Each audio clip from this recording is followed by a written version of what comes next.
ખેડૂત ભાઈઓ, આપણે મીંદડાનું કરી દીધું છે શ્રી ગણેશ, અને જોકે કમ્પ્લેટ હાલે છે.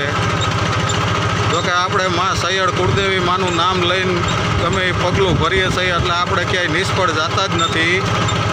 માં સૈયડની એટલી કૃપા છે આપણી ઉપર કે તેમનું નામ લઈને આપણે નીકળીએ એટલે આપણો પ્લાન સક્સેસ જ હોય. તો ચાલો મિત્રો, આગળ મળશું. અને આ બાજુ જો આપણા મામાના દીકરા મીંદડા એકા અને તેમની ઉપર રાખે છે ચોકઠા. ચાલો આગળ મળશું, જોડાયેલ રહેજો.